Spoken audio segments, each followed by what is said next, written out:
For the touchdown, it's Bosher to kick it away.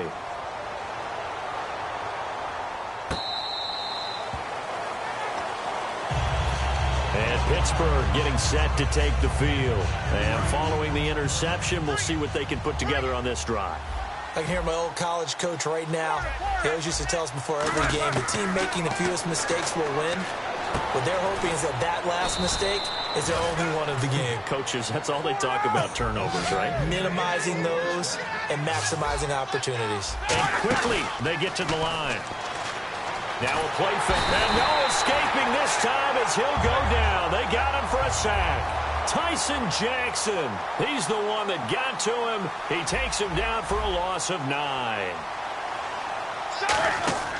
On second down, here's Roethlisberger. Flushed out right. Looking sideline, incomplete. He was looking to hit his running back, Le'Veon Bell, that time. And it's third down. And the offense looks to pick up the first here on third after that incompletion. Now Ben on third and long. And his pass is intercepted for the 4th time today. A great read, and it's picked off.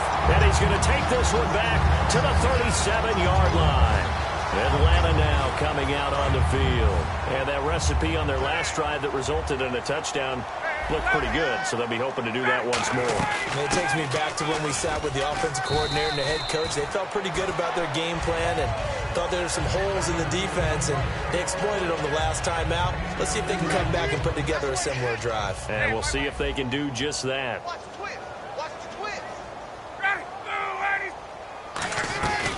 Again, they'll run with Freeman. And he's going to fight his way forward here for a modest gain. 5 yards on the pickup, and all of a sudden here, it's third down. You know how we get focused at end of the half and into the game situations about how much time's on the board and, you know, what you need to do? Sometimes you don't even have to worry about that. That's just smart football. You know, that kind of a lead, staying in bounds, it burns clock, even in a situation that we're not really focused on it. And he knocks the ball away, and it falls incomplete. The Pro Bowl wideout Julio Jones, his intended receiver. And that'll bring up a 4th down. So out comes a field goal team now for the 2nd time here today. He made his first, this from 47 yards out. And his kick is good. Didn't hit it all that well, but he got enough on it to put it through. And that will extend the lead out to 24. So after the pick, they can't capitalize for 6, but they do get 3. And I know in this situation, most of us wanted to focus on the offense.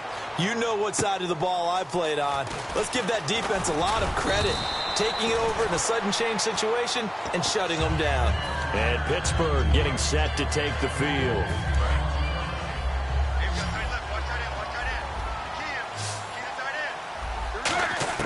Trying to shake off the interception. He'll look to throw.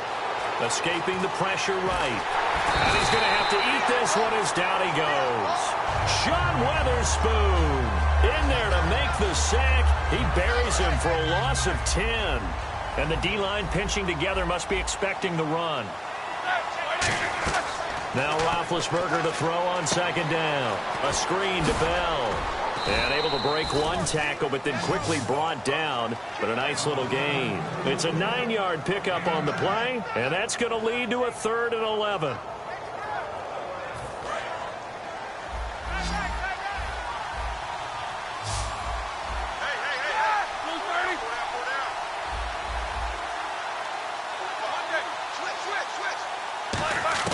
On third down, Roethlisberger. Flush to his right. And caught right side, Green. And he's got the first down yardage as he brings this up to the 47. Looked like the defense put pretty good pressure on him, but he's able to flush out to his right to try and evade people.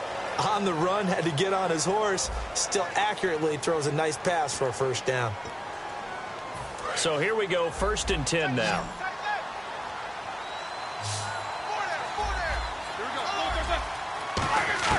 Throwing now, Roethlisberger on first down. This is caught by Antonio Brown. And he eventually goes down, but not before reaching the 30-yard line. And now it looks like they're going to be in the hurry-up. Here's Roethlisberger. He couldn't quite hold it. Got hit. Ball pops out, incomplete. I After watching him drop that slant, I can hear my old coach's voice ringing in my ears right now. You can't run with the ball until you catch it. Trying to get those rack yards before he secured it. That's incomplete. Nearly another pick. My goodness. While an incomplete pass certainly doesn't look like a good play, for the guy throwing it today, as many interceptions he's thrown, he's got to feel a sigh of relief that the ball actually hit the ground and didn't go in the other direction. He finds Coach complete. 14 yards that time for number 14. So he makes the grab and the chains move forward. Nice job by the offensive line giving them time to complete that first down pass. And now here is another interception. A great read, and it's picked off. And a short return will be stopped inside the 10 at the 8-yard line. Atlanta now coming out on the field. And they split the uprights last time for 3. They've got the lead. They're not going to play this conservative. They're not hoping for another field goal. They're hoping for a touchdown. I'm with you on that one. I like where your head is. I like the way you're thinking because you're exactly right. Trying to sit on a lead and play that way, that doesn't work too well for most teams. Run your offense. Run what you do best. Exactly. Put it all the way down and try and increase your lead in a big way. And the best way to do it, touchdowns. Now Ryan on second down. Left side completion to Jones. He's at the 30. 10.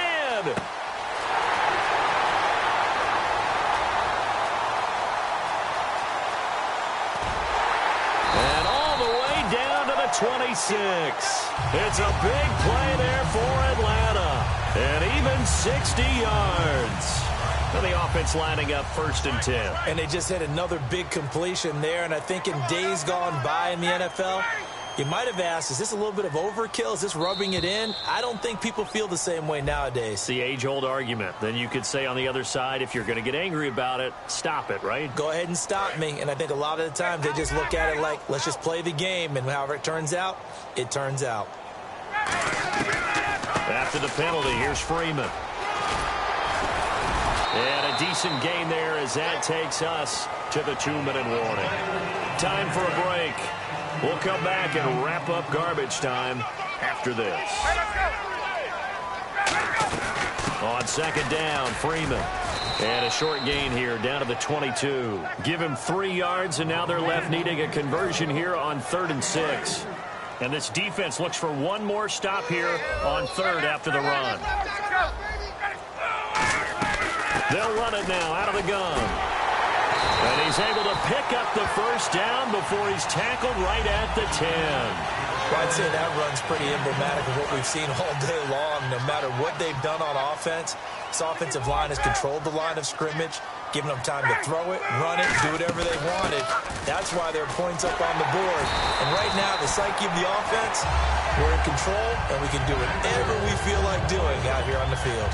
I know that every now and then we get in those meetings with coaches, and you almost want to roll your eyes when they talk about staying on schedule when they're moving the football.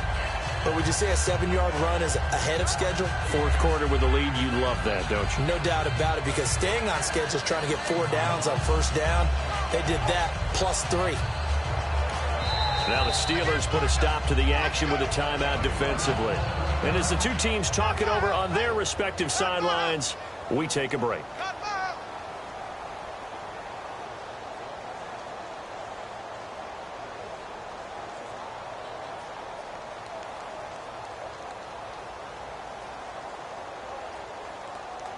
And we're hitting the end of this one, and it looks to probably be the final play.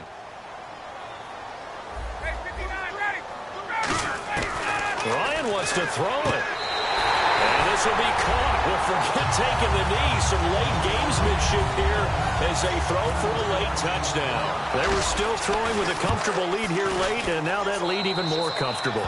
And your first thought is there bad blood that went into this one ahead of time, that maybe they're seeking some revenge or they just don't like them? But the other thing that always hits me is, are they worried about playoff positioning? Right? Are they worried about, do you need enough points in case there's a tiebreaker that comes into play later? Brandon, you identified early that this game looked like it was going to be lopsided in favor of the winning team. And then late in this one, you and I, we were digging at stuff, weren't we, to talk about, partner? Oh, there's no doubt about it. I think we brought up statistics from somewhere around circa 1927-28, hoping we could keep people going in this one. Deep in the annals for this blowout win.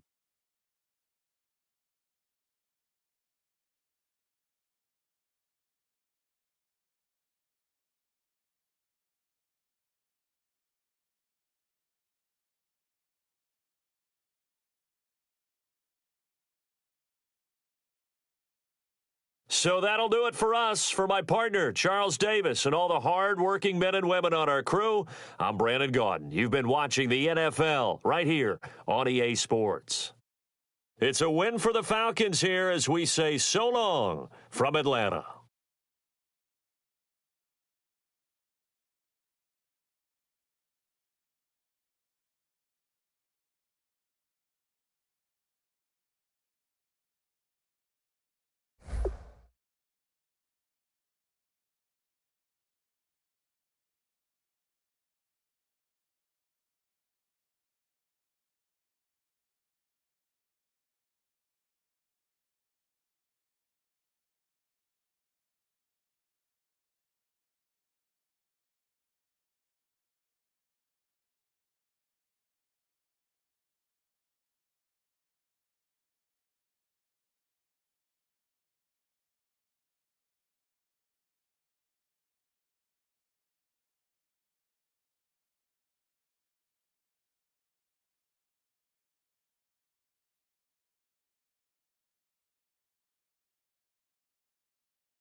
Hello, everybody. I'm Larry Ridley, and this is the NFL on EA Sports. Tonight's matchup features two quarterbacks who will be trying to lead their team to victory. It's the Bills going up against the Vikings. With that, we send you up to U.S. Bank Stadium in Minneapolis as we hook up with our commentators, Brandon Godden and Charles Davis. We are at the newest stadium in the NFL, and its inaugural year. There's a look inside U.S. Bank Stadium here in Minneapolis. Coming up, we've got what should prove to be a good one between the Buffalo Bills and the Minnesota Vikings. And he'll get across the 20 before he's brought down.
At about the 23-yard line.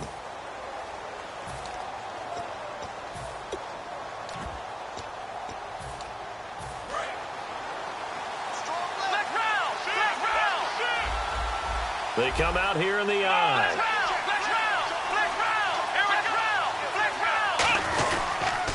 Now the first carry for LaShawn McCoy. And not much there. Maybe a yard.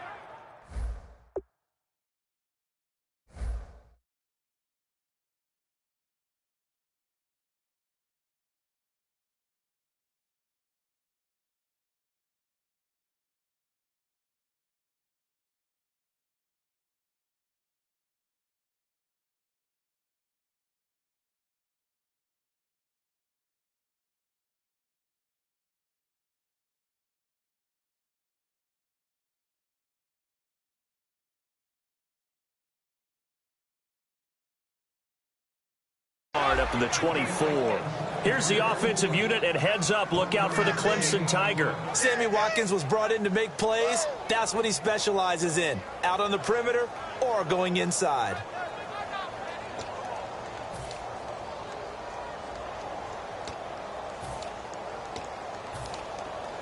So what will they do? On the ground, through the air? Let's see. 2nd and 9. Possible run anticipation here as the D-line sandwiches together.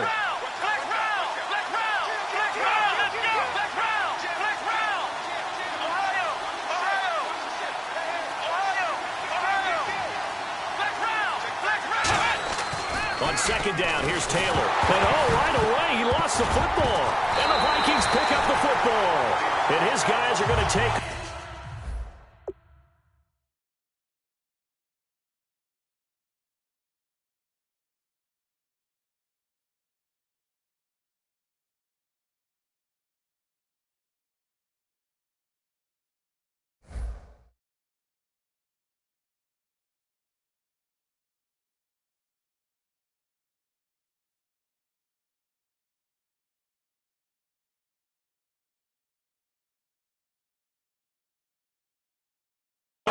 the 21-yard line.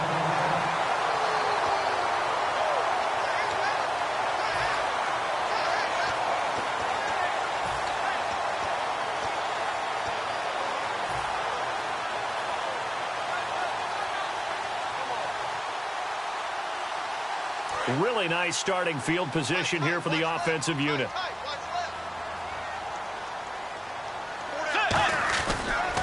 Now the first carry for Adrian Peterson.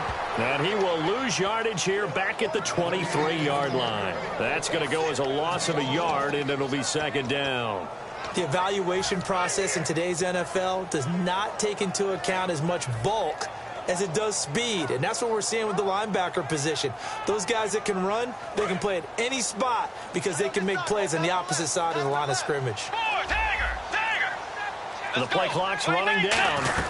On second down, Peterson. And able to break one tackle, but then quickly brought down. But a nice little gain. Brandon, I know you play the fantasy football game, and Adrian Peterson has to be a popular pick for owners.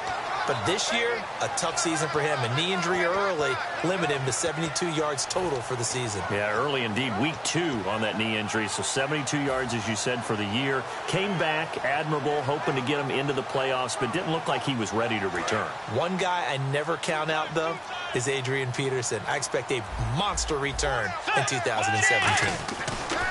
Bridgewater on 3rd and 2. And that is incomplete. Stephon Diggs, his intended receiver. And it's 4th down. And I think the end result, knocking the ball away, was a product of understanding where they were on the field, understanding how many yards they needed to pick up the first down, and tightening their coverage accordingly.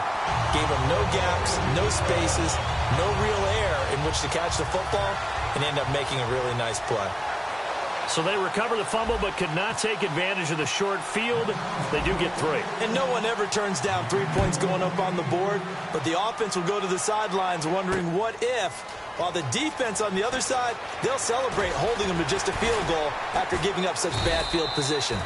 And he will be brought down here at about the 17-yard line. Here's the Buffalo offense now as they get set to take over here. And last time they coughed it up, led to a field goal. They're fortunate that it only led to a field goal, but still, they're not happy about it. Could you sense the relief, though, when they only gave up the field goal and they were able to trot back out on the field and start this drive, a little more pep in their step because they didn't cost their team a touchdown, but they know they've got to do it a lot better than they did on the last possession. The coach will just be relieved, though, if they recoup with a score here, right? I think the coach would be ecstatic to see them pick themselves back up and now take it downfield, punching the end zone without turning it over. And it drops down incomplete. Thought he might have had it. Instead, second down.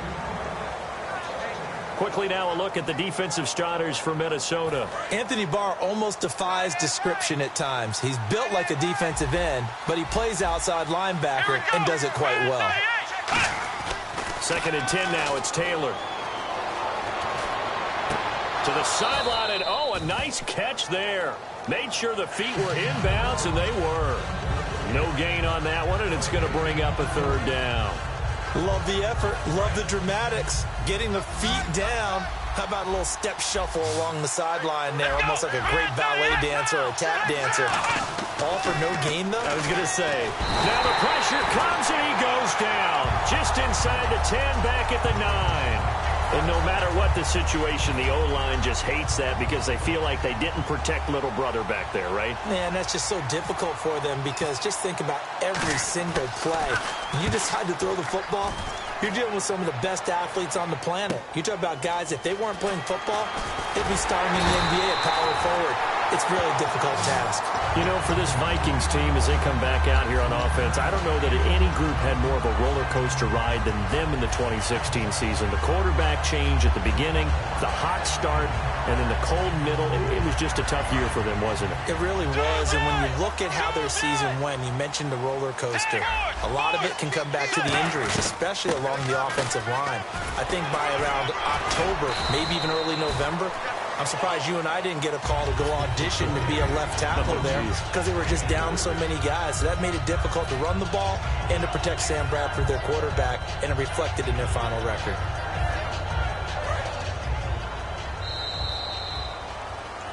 Back now with Charles Davis. I'm Brandon Gaudin, second quarter.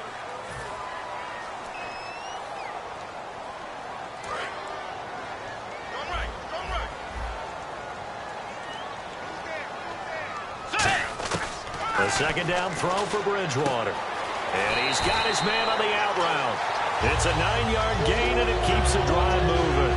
That was a nice completion on an out route, and those types of plays are the result of arm strength by the quarterback and timing by the receiver. So the offense has it 1st and 10.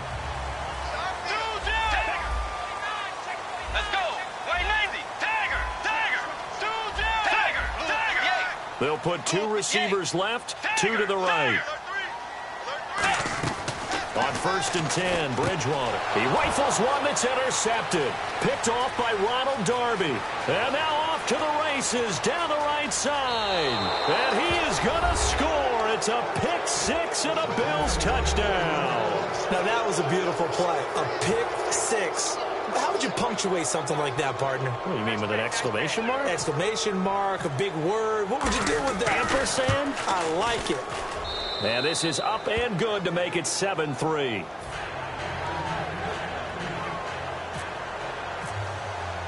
So they throw the pick 6. They'll get another shot at it now as this one's in the air. That'll be taken in the end zone. And last year that would have been a net gain of 5 on the return. This year he stopped where he would have been if he had taken a knee. And that's at the 25. And now out comes Minnesota. And following the pick 6, and they had decent field position in throwing that pick 6. We'll see how they attack this drive. And I think all you say to your guy is, listen, let's just take care of the football a little bit better. Make some better decisions on this drive, and they'll probably help him a little bit with maybe some really high percentage throws early to let him get settled back in. But they told us, they've got confidence. That's not a problem. Yeah, not a problem at all. They just want to make sure they get things settled down a little bit for their offense and give their defense a little bit of a chance to rest. And that's exactly what you want on a 1st down run. Pick up 5 yards, bring up 2nd and 5. The defensive line, though, they've got to figure out a way to out-leverage the guys up front because the offensive line is winning at the point of attack. He's going to hit his man out of the backfield, complete. They get 9 out of that one, and as a result, the drive continues. Everyone's got to be able to catch the football. Doesn't matter what position you play, but if you're on offense, be aware a ball may come your way.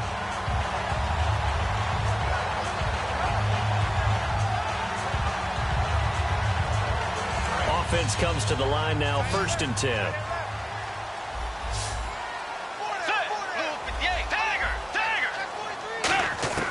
Bridgewater now looking to throw on 1st. Eluding the pressure right. And out of bounds on the other side of midfield at the 45. They'll get 17 yards there. And it'll be a Minnesota 1st down.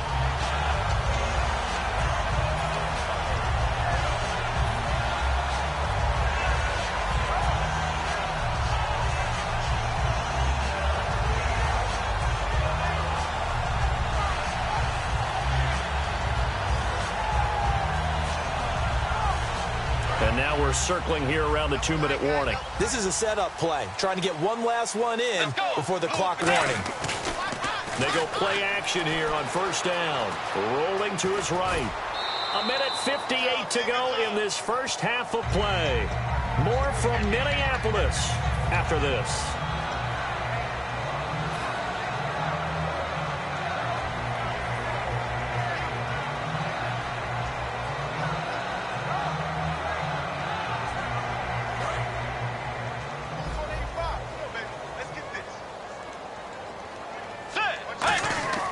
Bridgewater fakes a give to Peterson. And he fires one that's intercepted. Picked off by Aaron Williams. And this one will be brought back to the 22. And now out come the Bills. And on the last go-around, they really couldn't get anything going. They had to punt from deep inside their own territory, which means you're going to lose the field position battle as a general rule.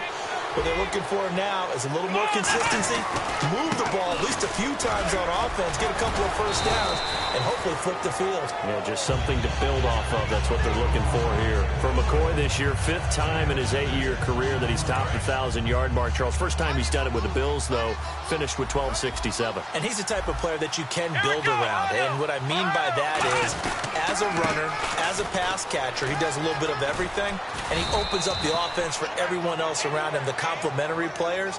But he's a guy, heavy-duty ball carrier, and also get him in space, and he can break people down. So many teams want to throw the ball in this situation nowadays, but I love watching a team that has enough confidence to go ahead and run the football. In that situation, that's almost a tendency breaker. He's going to air this out deep for Harvin. Oh, and a bad throw there. It's intercepted. Picked off by the former first-rounder Trey Waynes. Now the Vikings offense works their way back onto the field. And 2 interceptions thrown here in this first half. You hear it, no matter the sport, they say the great athletes, they can kind of have a short-term memory, but that's easier said than done. It is easier said than done, but I played with a guy who threw 2 interceptions in the first quarter of a really big game we were playing. Johnny Unitas? And no, not quite of that level and not of that age. But I remember I was going for the age. I remember looking over at him, and he was smiling. And I thought, what is he smiling about? It's because he had enough confidence in himself that that was a fluke. And he went out and played pretty well the rest of the day. And now they're in the hurry-up. That was a nicely run slant route, and what the receiver's trying to do is make the defender think he's going upfield for a deeper route. And no escaping this time as he'll go down. They got him for a sack. Jerry Hughes coming in from that outside linebacker spot to bury him for a loss of 7. Now whistles come in. We're going to get a timeout here by the offense. It's just their first, so they'll have 2 remaining here before we get to halftime. Let's go, defense. Let's go, defense. Set. Way 90. 2-J. Second down, Bridgewater. Flushed out right. On the run. He's got a man. Complete. A very solid gain of 27. A great job pulling that one in from a guy, as we know, who can really blaze. He's got a lot of speed. And that speed can work for him so many different ways. Sometimes he just takes off and goes and just runs past people. Sometimes you get people to back off so far that you can catch everything underneath. But still, at some point in the game, you probably have to make some contested catches, right? Sometimes you have to go up and beat a defender for the football. He has that in his arsenal as well. Showed it right there.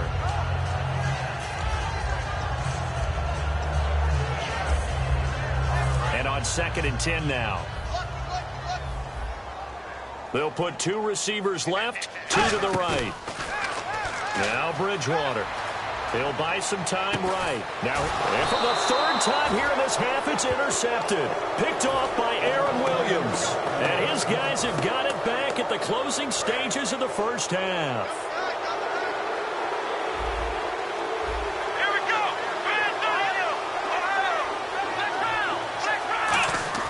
After the interception, here's Taylor. Toward the sideline, and look at that catch. Dragging the toes, and that's going to be a first down. Well done. Let's make this one simple. What a catch, especially the finishing part of getting his feet in bounds, toe tapping, and, of course, foot dragging. Little tapestry, if you will. Oh, I like it. On first down, it's Taylor. And it pops free. The collision there jarred the ball loose and brings up 2nd down.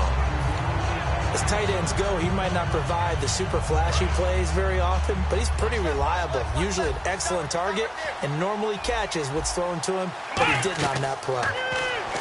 Now it's Taylor. He'll set up the screen to McCoy. And he'll be brought down right at the 45-yard line. So we've hit intermission. It's halftime. This is the NFL, and it's a presentation of EA Sports.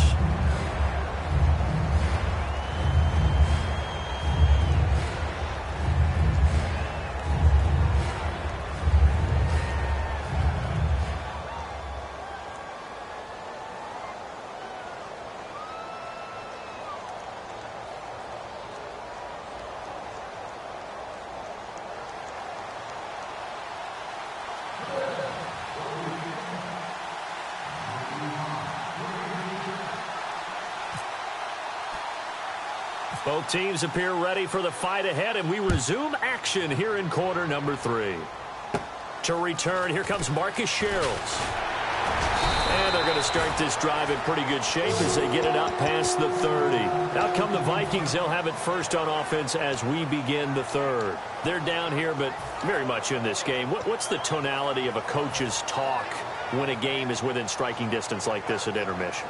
Typically, what they're doing is emphasizing the things that went well in the first half and wanting more of that. Sure, you've got to go over some of the errors and clean up some things because there's a reason you're down. But overall, I think they want to stay positive, stay up with this team. We're just starting the second half, and we've got... This is caught inside the 15. The young connection hook up there. Bridgewater to Diggs. And even 60 yards.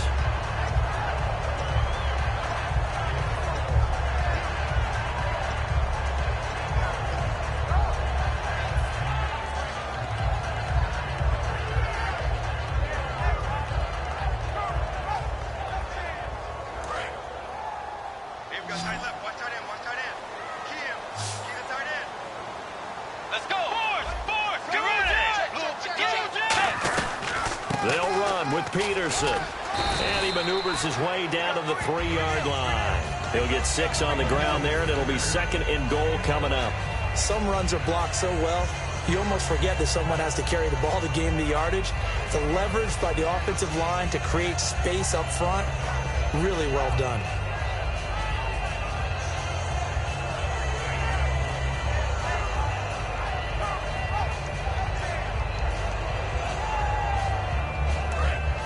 Shift together here from the D-line.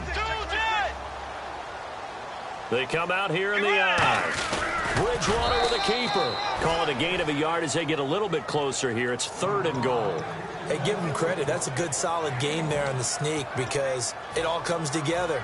Enough space, get forward, gain yardage. Well done.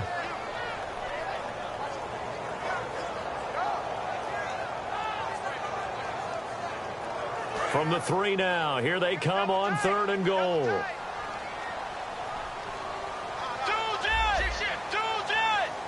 Let's go. They'll try to run with McKinnon. And he'll get in. Touchdown, Minnesota. Jarek McKinnon taking it in from 2 yards out. And the Vikings are going to retake the lead. Able to punch it in on 3rd down makes it easier for those guys on the sideline. They didn't have a 4th down decision to make. Yeah, could you feel the exhale? Because they were already thinking ahead as all the good coaching staffs do. Anticipating when we have to make the call. They already had it lined up. Never even got to it.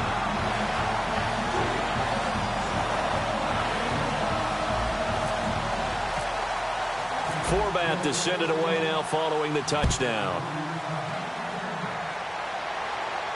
That'll be taken in the end zone. And he'll be brought down at the 23, make it the 24-yard line. So here's the Bills offense now. They get ready for their first possession of the second half. They're down in this game. A chance for the offense, though, to put something on the board, get some momentum here in half 2.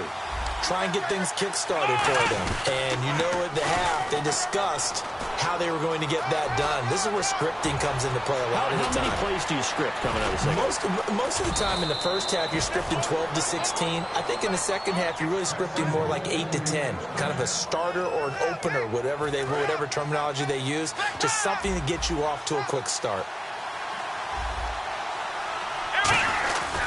And they'll keep on the ground with McCoy. Looking for a cutback lane, but nothing there as he's met at the line of scrimmage.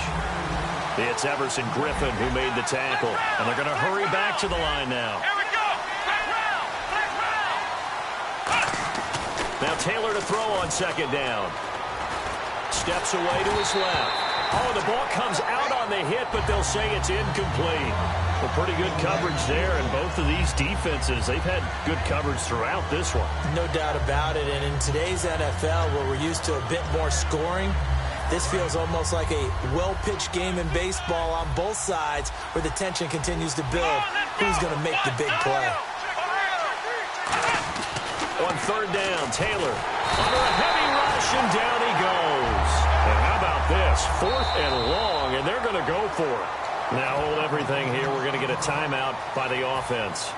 It's just their first, so 2 remaining as they burn one here in this 3rd quarter. And Carpenter knocks it through, and that will knot us up at 10. So they come away from this opening drive of the third quarter with only 3, but at least it does draw them back level. And that has to be job one. A touchdown certainly would have been nice. But here, you get back on even terms, and now you've got the rest of the second half to try and get yourselves in front. The Vikings offense now, they get ready to head back on the field. And they were able to punch it in the end zone last time. They'll be looking to do that again here for the defense. Obviously, they'll be looking to stop them from punching it back in the end zone. It always is punch-counter-punch, isn't it? And which team has the advantage? Well, let's just go back. Last time on offense, they rolled downfield, got into a good rhythm. You can see a little more bounce in and out of the huddle. You can see the sideline really get into the game. So defensively, you're thinking to yourself, how do we take that away from them? How do we get the advantage back? Let's see what they come up with. I think pressure is always the first way to go. If you love pressure, I love it. We'll see if they dial it up this drive.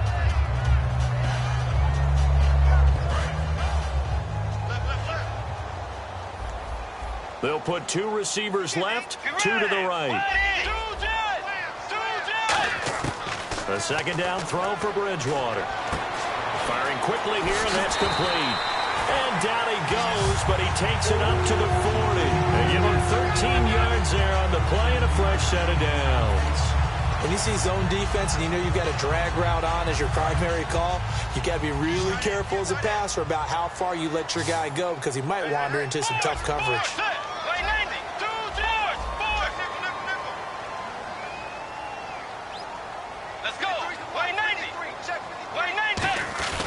First down, here's a run with Peterson.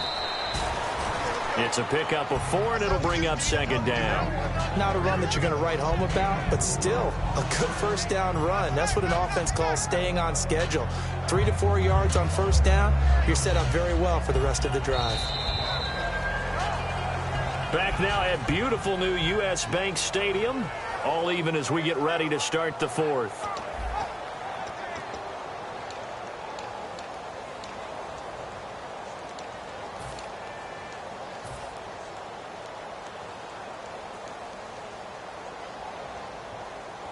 See if they stay on the ground for second down.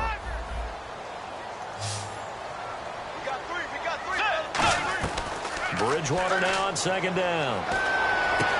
Going down the middle, and it's complete.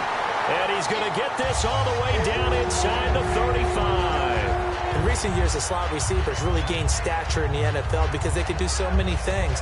Yes, they can line up wide like your normal wide receiver, but to have that kind of courage and toughness to run routes in the middle of the field and become dependable targets for their quarterbacks and move the sticks, those guys are worth their weight in gold.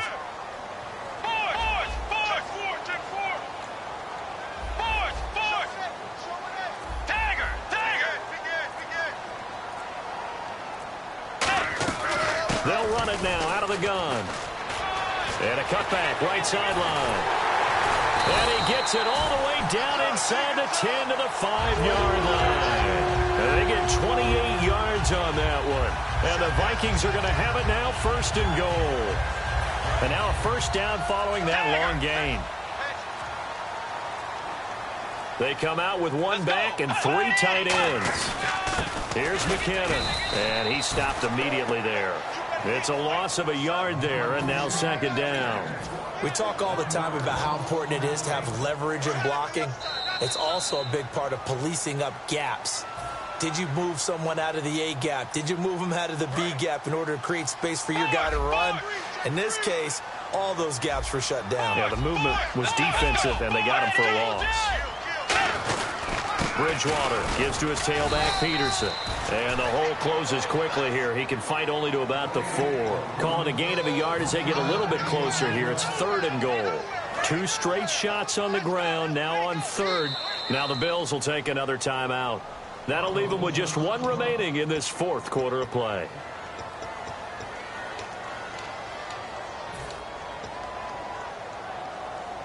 Offense walks to the line for play number 7 of the drive. Bridgewater to throw. They'll roll him out right. And he's going to score. It's a Viking touchdown. Teddy Bridgewater taking it in from 4 yards out. And the Vikings are going to take the lead. And his kick is right through. format to send it away now following the touchdown. That's fielded in the end zone. And in hindsight, probably should have stayed where he was, as he'll only get back to the 16-yard line. Now the Bills' offense gets ready to head back onto the field. They're down here in a one-score game. But the time, it's a factor, but it's not a huge factor right now, is it? It's really not, because this amount of time gives them a chance to run their offense, to go through play sequences. And this is what they work on every week in practice, usually on a Friday. They go over this type of a situation, late game situation. What are we going to do when we have the opportunity? They've called these plays a bunch of times. Now's their chance to execute them. Yeah, they have the opportunity now. And now the Vikings are going to stop it here on defense with a timeout. It's just their first. They've got 2 more to use here in the final stages.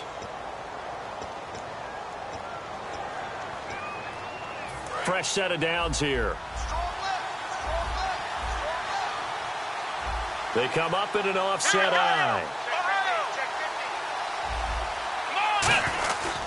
And they'll keep it on the ground with McCoy. And room to run as he's up past the 35-yard line. A good run there on first down, and it'll leave them with a 2nd and 2. They're going to hurry back to the line now. On second down, it's McCoy. And he went nowhere. Well, he went backwards, back to the 33. They'll wind up losing 3. And now it's 3rd down. One of the beauties of a 3-4 defense is that you have flexibility with your linebackers, and you can put them in different spots. But one of the downsides is an offensive team that's committed to running the football, you can get your big offensive linemen up on linebackers quicker, and that usually gives you an advantage in running it. He's going to let it fly. And he couldn't hang on to it through the contact. Incomplete. On every offensive coordinator, every play caller sheet, they have about 5 or 6 plays per game that they call shot plays or big plays, and you don't get many opportunities to dial them up, and they just did, and they drop it with a great chance to make a big play. That's going to hurt. They'll go with McCoy. And the hole closes quickly. He gets it across the 35 to the 36-yard line. 4 yards on the pickup, and that's going to be just about all she wrote for this one.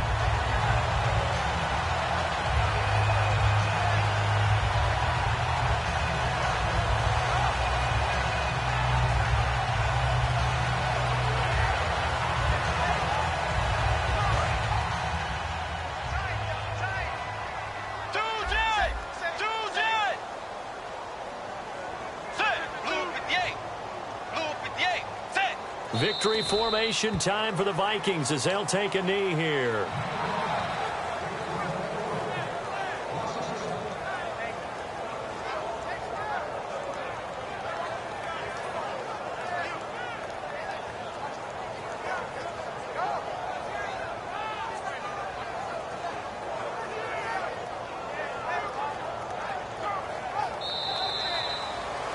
And Charles, I think when the schedule comes out, all teams, no matter where they're predicted to finish, talk about protecting your home turf. They were able to do that here in this one. Similar to a tennis match, right? Not letting them break your serve. That way you hold on to it. They got it done, and they feel very good about that victory.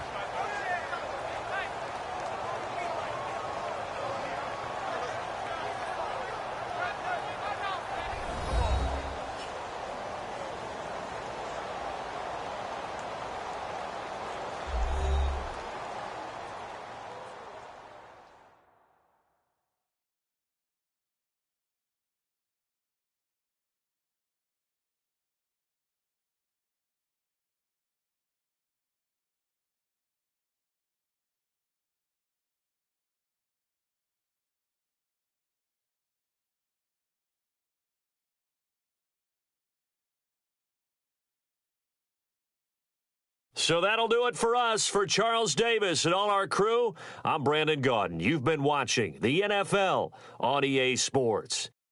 It's a win for the Vikings as we say so long from Minneapolis.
Hello, everyone. I'm Larry Ridley. Welcome to the NFL on EA Sports. Two quarterbacks of the defense will be counted on to lead their teams here today. It's the Broncos going up against the Seahawks. So let's get you up to Central Link Field in Seattle. On the call, here are Brandon Guyton and Charles Davis. Thank you very much, Larry. We are here on a beautiful afternoon for football. Straight ahead, a rematch of Super Bowl 48, and it should be a good one between the Denver Broncos and the Seattle Seahawks.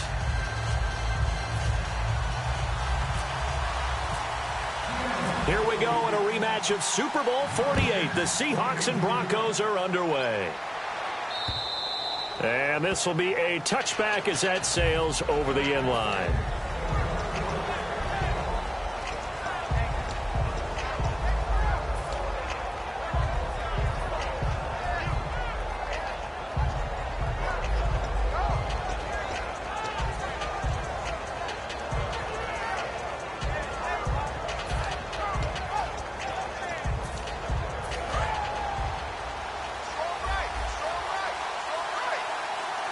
They come out here in the eye. They go play action here on first down. And right away, he lost the football. On plays like this where the ball comes free, it's often unusual for the team that lost it to get it back. Because this is a quarterback. The ball gets away from him. Everyone else is trying to execute what they're supposed to do on offense. They're usually looking in the other direction, downfield, or have moved away from him. In this case, though, a teammate is able to come up with the ball. And he is going to lose yardage here. So he loses 3 yards there. Now third down. All right, partner, let's go back over the last couple of plays. Sack, loss of yards on a running play. Not exactly the sequence that an offensive coordinator gets comfortable with when calling plays. Oh, maybe a free play for Simeon. And the catch made. This is Emmanuel Sanders. Sanders, the former SMU product, had 79 catches last year, over 1,000 yards, 5 touchdowns. They're going to need more of him in Denver if they want to get back into the playoffs. Part of a great tandem, he and Demaryius Thomas, and Demaryius plays out wide. He's one of those guys that you send him out there and let him work one-on-one and uses his big body and his big frame to get open. Emmanuel Sanders, he has the ability to work inside as well. And he's not just quick, he's also fast, and he's dependable for a quarterback because a lot of the routes he runs are right in the sight line. Easy throws for a QB.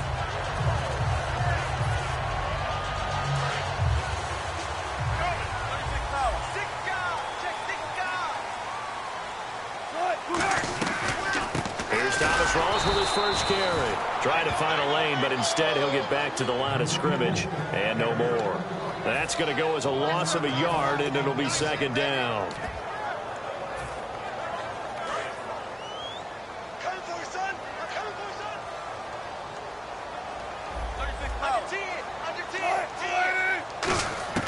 On second down, here's Wilson. Complete. Richardson has it. And he gets this one to midfield before he's brought down. And the play goes for 19 yards. Gives him a new set of downs. That next teammate used to tell me all the time, I hate experienced quarterbacks because no matter what, you really can't hide what you're doing. And I think that right there, he knew right away where the blitz was coming from, where his primary guy was going to be, and he ended up going to a secondary target for a nice game. I was just going to ask you, that wasn't the primary target. He's so good at that, isn't he? I think he knew right away that he wasn't going to get to his primary guy. I think he read that as soon as he got to the line of scrimmage, knew where the pressure was going to come from, and said, I know how to beat that, and that's what he did. So 2nd and 10 here. And on the outside, they're playing press coverage. From midfield now, here's Wilson. And he'll be hit as he releases it, and that'll fall incomplete. And a look now at how the Broncos line up defensively. Brandon Marshall, no, not the wide receiver, a quality linebacker who can cover very well.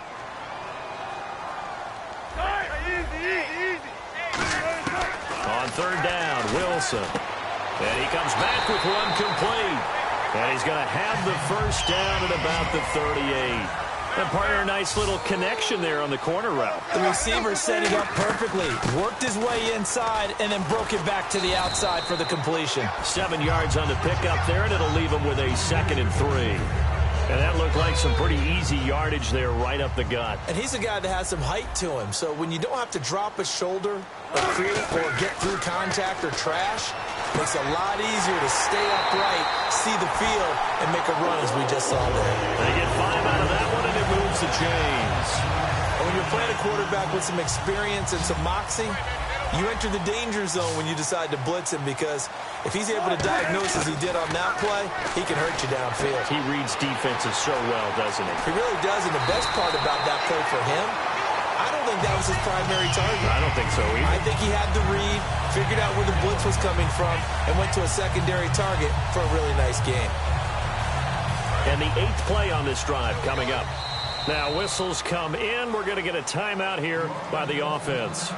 They'll have 2 remaining as we step aside here in this first quarter.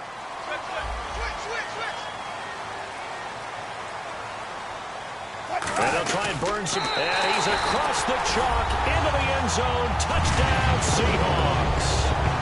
Russell Wilson taking it in. And the Seahawks have taken a first quarter lead.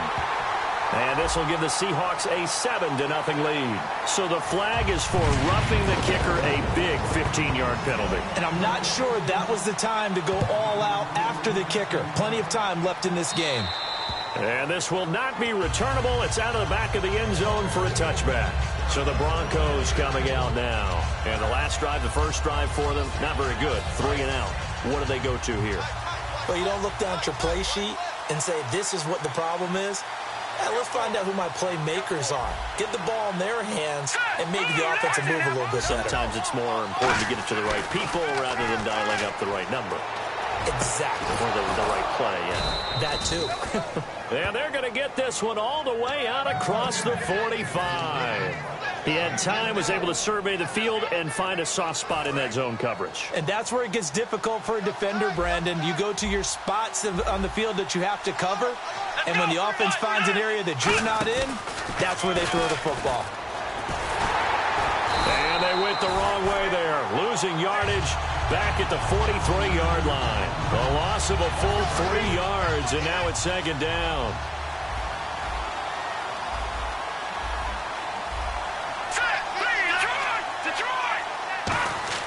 Now this time he'll look to throw. And that is incomplete. Emmanuel Sanders, the intended receiver. 3rd down here. One of the toughest things about playing defensive back is pattern reading, trying to figure out what they're doing. And on that one, they had the fly, just sending the guy downfield with the in route accompanying it, what people call a dagger route, trying to hit the guy underneath after the clear out. In this case, though, they're not able to get it done.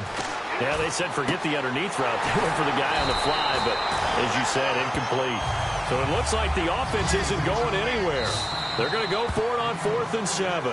Back alongside Charles Davis, I'm Brandon Gaudin. It's Bronco football to begin quarter number 2. They are, however, facing a 4th down situation.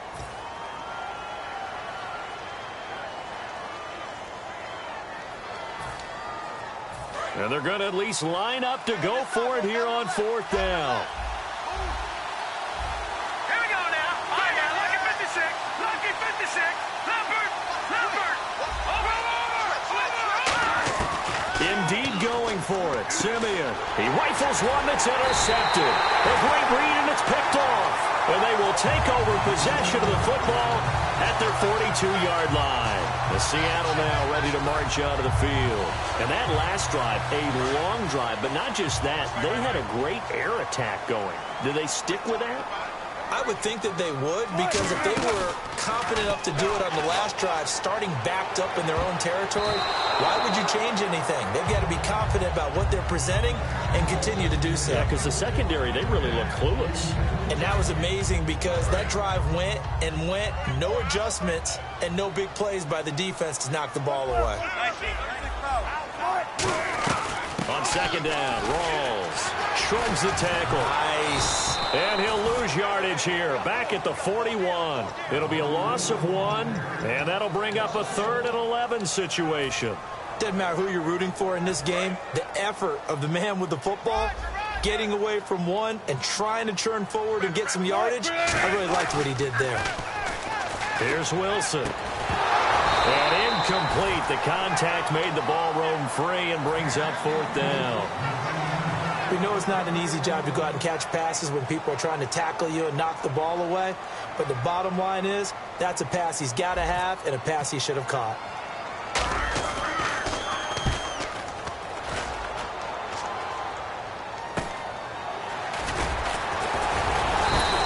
It'll be 37 yards there on the punt. And the Broncos take over. 1st down and 10. Here's the Denver offense now as they get set to take over here.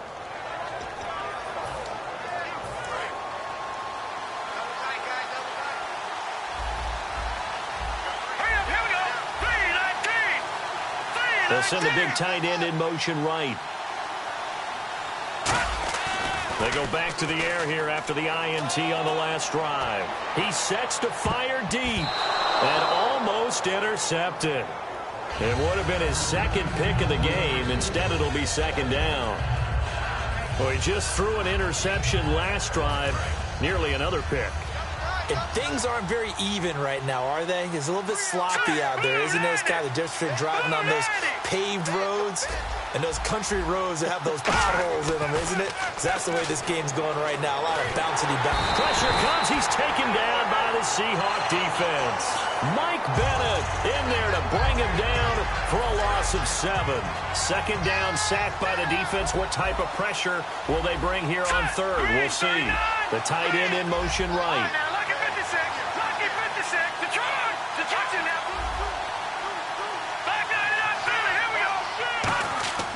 3rd and long. It's Simeon.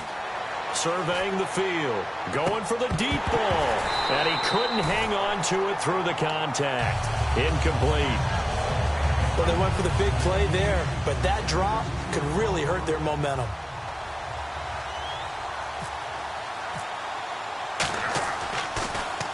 He gets this one away, and boy, it's another boomer. Returnable for Lockett.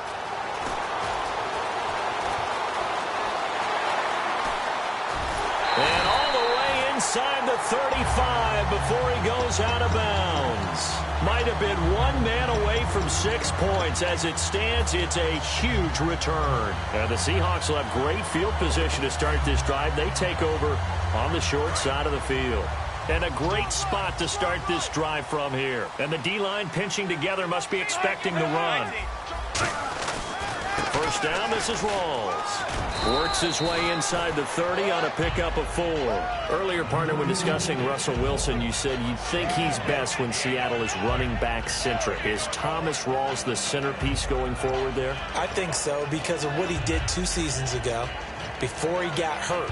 Because he runs that offense the way they want it run. One cut, downhill, get upfield, and Thomas Rawls is perfect for that. If he stays healthy, that allows Russell Wilson now to throw the play action, the bootleg passes that really hurt other teams defensively. And Rawls has youth on his side, just 23.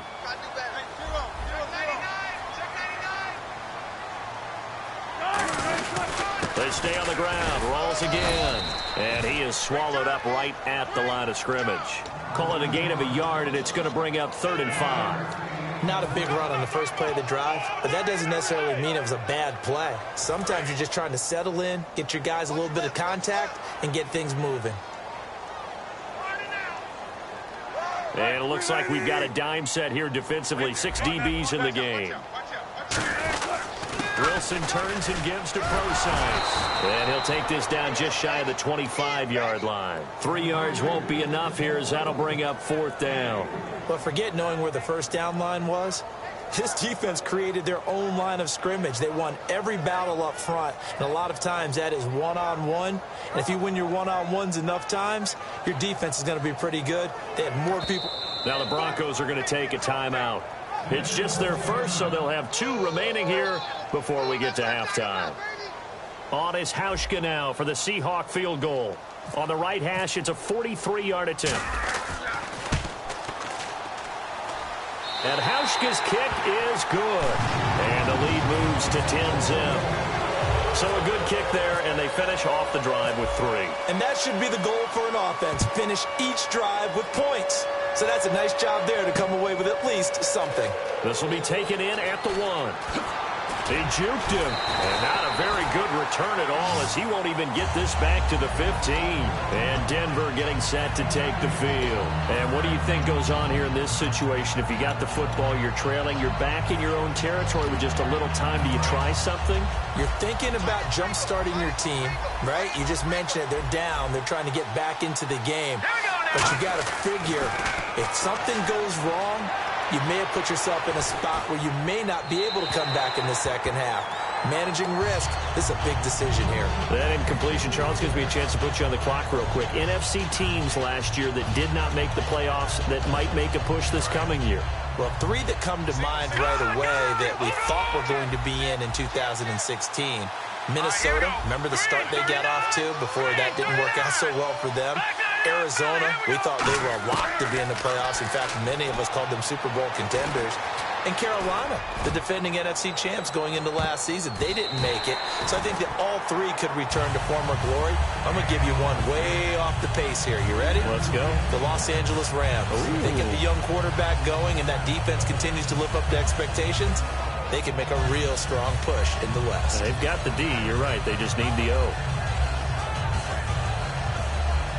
So incomplete on second down. Now they'll look to convert here on third. They come out 5 wide. 3 of them to the right side.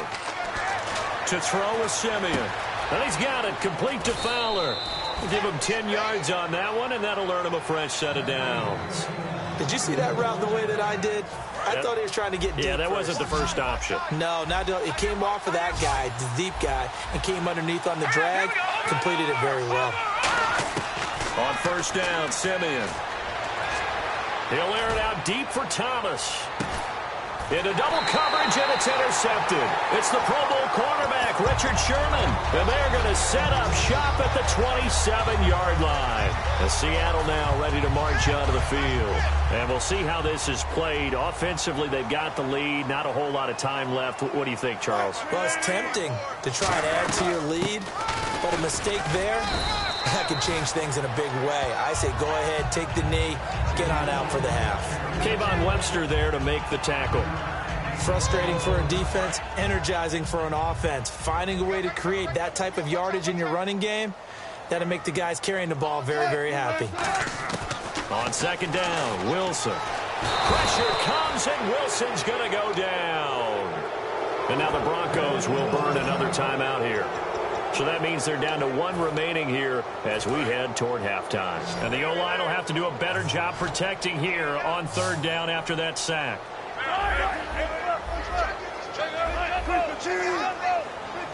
And some changes here as the D-line separates some. To throw is Wilson. Looking deep downfield. Oh, up and over. And this will be incomplete. 1 second left to go. And when all else fails as a defender, when you're not there in the coverage, your best friend is exactly what we saw there. A big play shot taken by the offense. Unfortunately, it ended in a big drop. Final play of the half. It's Wilson. And he's going to go down. Couldn't get a throw off with the pressure. Maybe that was for the best, as that brings us to the end of this first half of play. So both teams have their marching orders, and we'll get going again here in quarter number 3. Fielded about a yard deep. And he'll take it back to about the 19-yard line. And out now come the Seahawks. They built a good first half lead. Now they have a chance to add on to it. And what I'm thinking is that the offensive staff spent the entire halftime just working with them on, here's what we think they're going to do to attack us in the second half. Nice first half that we've had, guys, but be prepared for some change-ups. We're going to see them when we kick it off in the second half. See how they handle any adjustments that might be made defensively. It's a gain of 11 yards that time, and it produces a new set of downs. So the run gets them the first, and now they operate with a fresh set of downs. Possible run anticipation here as the D-line sandwiches together. Back to the ground on first. Again, it's Rawls. And he'll get this up to about the 40. Give him 9 on the carry that time, and they're set up with a 2nd and 1. Playing against a 3-4 front is really challenging for offensive linemen because they can do so many different things. But when you're running the football, if you can handle the nose tackle up front, and then maybe a guard can slide up to the 2nd level and block a linebacker, that's when you have success running the football. Wilson again to Rawls. Only a gain of a yard, but that's all they needed, as that's going to move the chains. Tough day, tough sledding right there, and it's been that way the entire game. Not a whole lot of room to ramble for him. Yeah, you're right. It's been that way all afternoon. Didn't get a whole lot better there. 1st down and 10 now for the offensive group. Time running out here on the play clock. Now a toss. This is Rawls. And he is going to lose yardage here. That's going to go as a loss of 2, and it'll be 2nd down. Time to tighten up the seatbelt just a little bit, partner, because that was a safety that crashed in there and made that play behind the line of scrimmage. How about that pursuit? A fake to Rawls. Now it's Wilson. And he'll be grabbed from behind and slung down like a rag doll. DeMarcus Ware in there to pick up his 2nd sack now of the afternoon.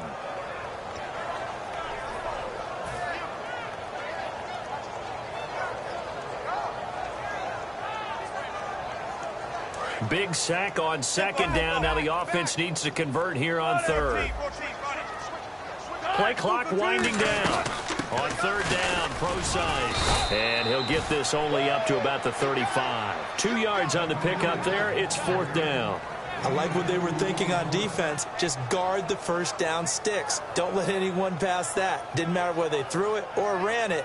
They just ended up rallying to the football in the running play and stopped them short of a 1st down.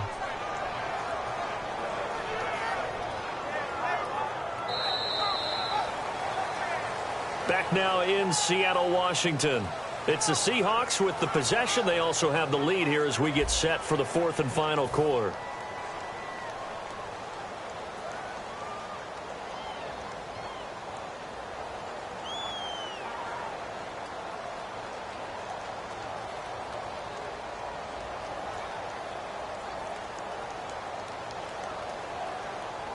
Here's John Ryan now, as he'll kick it away for the 2nd time.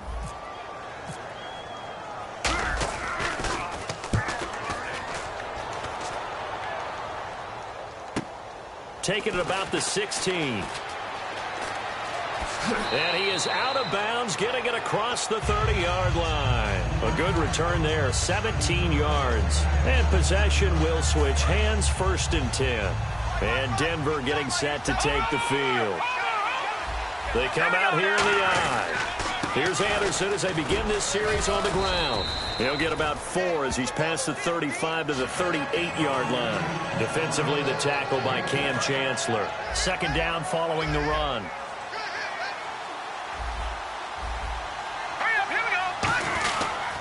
Again, Anderson. And able to get a couple as he's across the 40 to the 41. We always like to talk about defense in terms of levels. 1st level defensive line, 2nd level linebackers, 3rd level defensive backs. On that run, that was what we call a 1st level run, and it was stopped by a 2nd level player. Here we go now. They'll run it. Here's Anderson. And he is going to lose yardage here. He lost 2, and it brings up 4th. With the struggles we're seeing up front for the offense today, they've got to think about changing up their play calling. Some screens, some draws, some quick-hitting plays in order to try and supplement the run game. You don't totally abandon it, but you try and give it a little bit of help. And they're indeed going to go for it here on 4th down. So trailing here in the last quarter, let's see how this plays out. Desperation time for Simeon on 4th. He's got time in the pocket. The Broncos unable to convert here on 4th. And the Seahawks, they'll get the football back in outstanding field position. The Seahawks offense now, they get ready to come back onto the field. They're out in front. Last time they had to punt it away. We'll see if they can add to their lead now. They don't want to go out and punt it away. Now the Broncos are going to take a timeout. It's just their first. They'll be down to 2 remaining as we step aside here in the 4th quarter.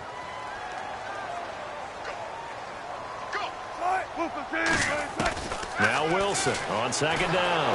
And he takes a shot on the release as this will be incomplete. It's a tried-and-true formula, and I don't think it'll change for as long as we play football. If someone's trying to throw the ball and you can put pressure on them and make it tough, that's only going to help your defense. Yeah, he's since being hurried. He got rid of it before taking the hit, but incomplete. They'll run with precise. Call it no gain there, and it leads to a fourth down.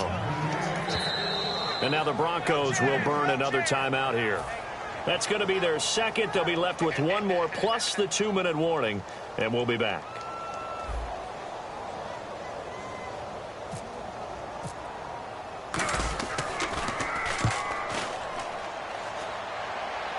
And out of bounds, sailed over, looked like right near the pylon. This one's going to be perfect. Directional kicking at its finest, right down at the 1-yard line. And coming out now, the Broncos.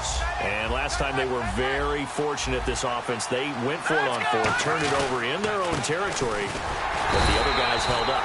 They didn't give up any points. So how about the guy with the #1 headset on the sidelines, the head coach?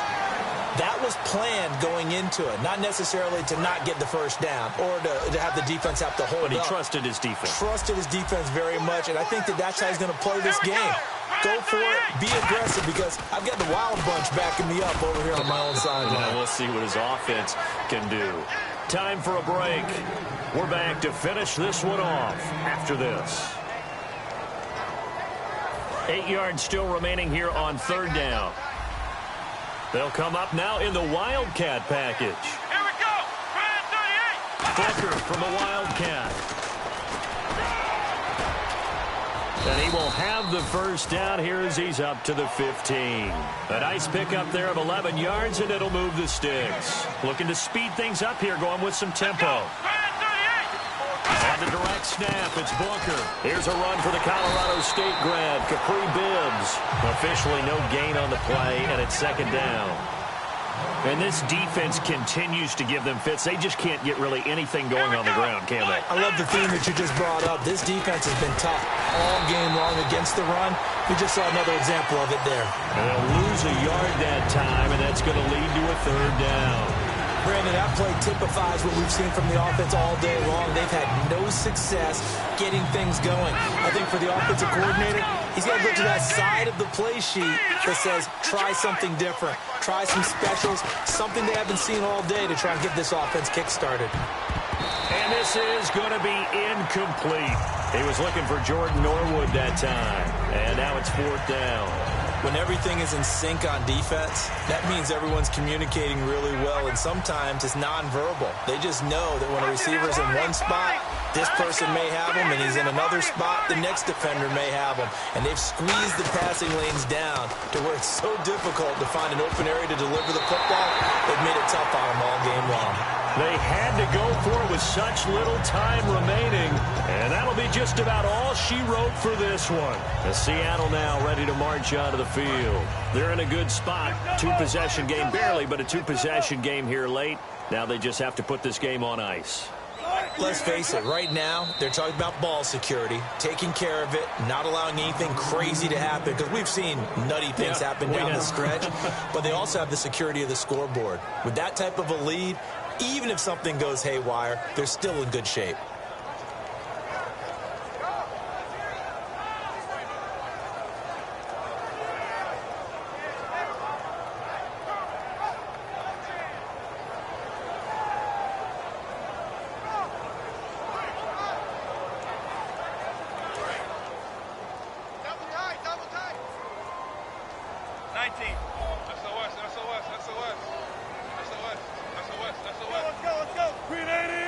The Seahawks in victory formation as they go ahead and take the knee.